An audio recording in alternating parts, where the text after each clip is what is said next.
আসসালামু আলাইকুম। বাংলাদেশে ইসকন এই মুহূর্তে সবচাইতে মাথা ব্যথার কারণ হয়েছে।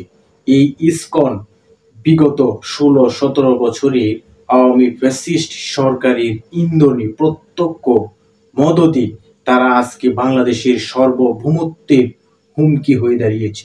এই ইসকনের কার্যক্রমগুলো দেখবেন, যখন বিগত সরকার ক্ষমতায় ছিল, ইসকনের তেমন এভাবে দেশের বিরুদ্ধে, সরকারের বিরুদ্ধে তাদের যে দাবি দাওয়া আছে সেই দাবি দাওয়া নিয়ে একদিনও কথা বলেনি। আজকে যখন একটা প্রেক্ষাপটে দেশের একটা এই অবস্থায় এসেছে, আপনারা একের পর এক প্রোগ্রাম দিয়ে যাচ্ছেন, দেশকে অস্থিতিশীল করতে চাচ্ছেন।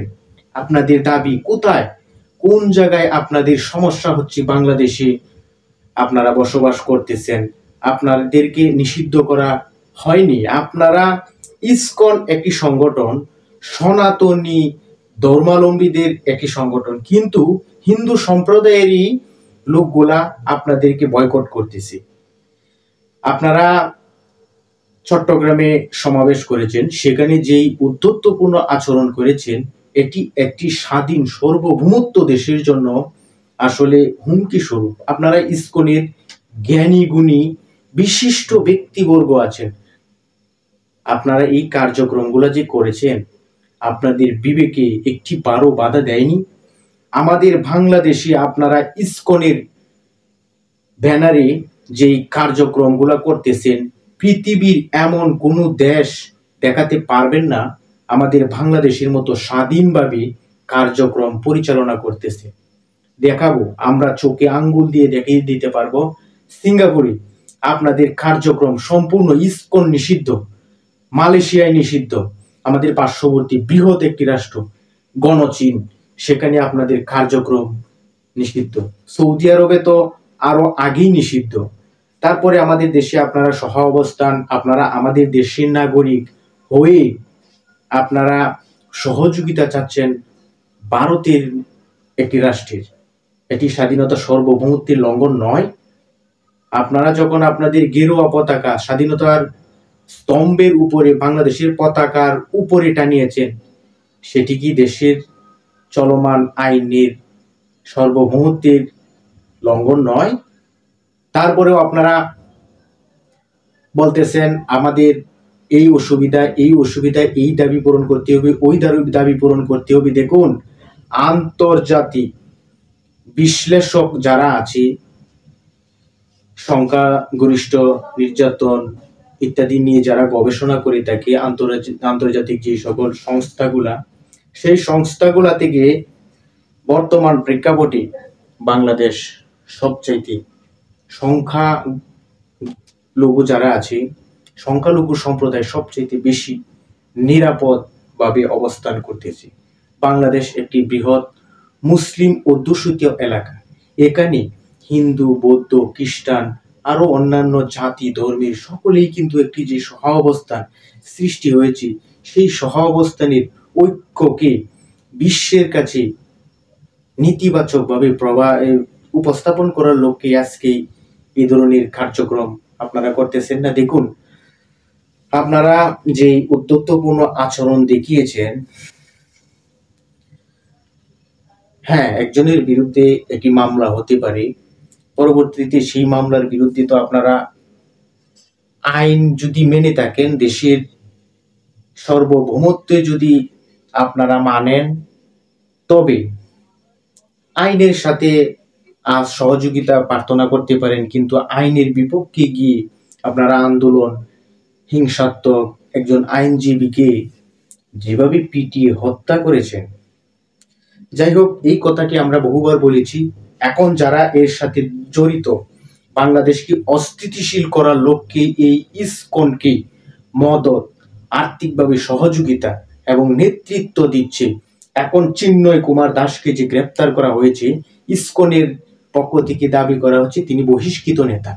তারপরেও তিনি সনাতনী ধর্মাবলম্বীদের যারা আছে সহজ সরল, তাদেরকে দিয়ে দেশকে একটি অস্থিতিশীল এবং পার্শ্ববর্তী কোনো একটি রাষ্ট্রের ইন্ধনে এসব হচ্ছে, সেটা আমরা সাধারণ মানুষ, এটা আমরা সবাই বুঝি।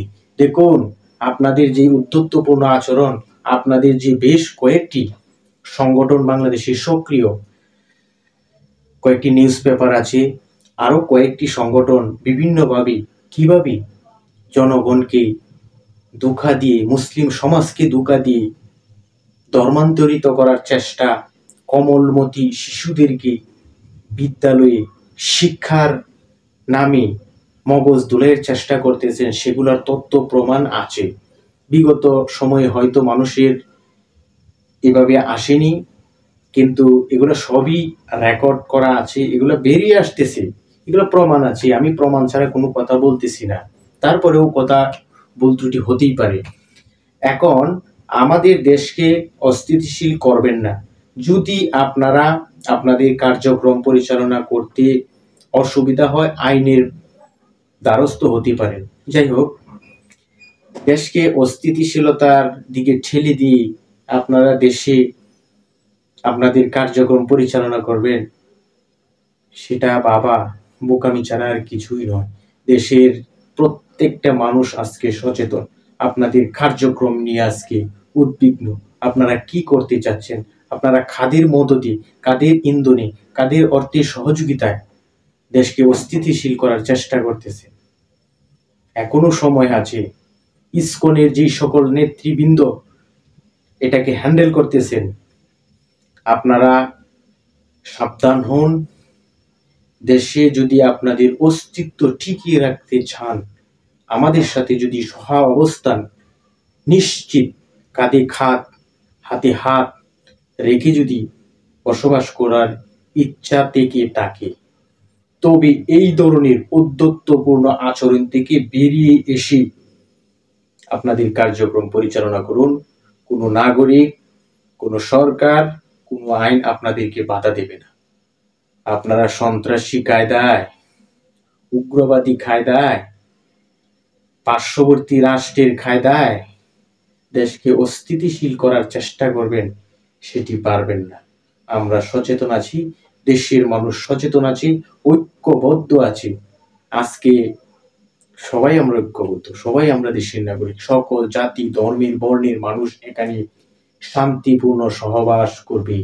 যেই সকল সংগঠন, যেই সকল সন্ত্রাসী গোষ্ঠী এটাকে বিনষ্ট করার চেষ্টা করবে, আমরা সকল জাতি, ধর্মের মানুষ একত্রিত হয়ে এই সকল সংগঠনের বিরুদ্ধে আওয়াজ উঠাবো এবং তাদের ষড়যন্ত্র আমরা রুখে দেব। বাংলাদেশের সকল শ্রেণী পেশার মানুষের সহ অবস্থান নিশ্চিত করার লক্ষ্যে আমাদের এই একই চেষ্টা, সেটি অব্যাহত থাকবে। ধন্যবাদ সবাইকে, ভালো থাকবেন। আসসালামু আলাইকুম।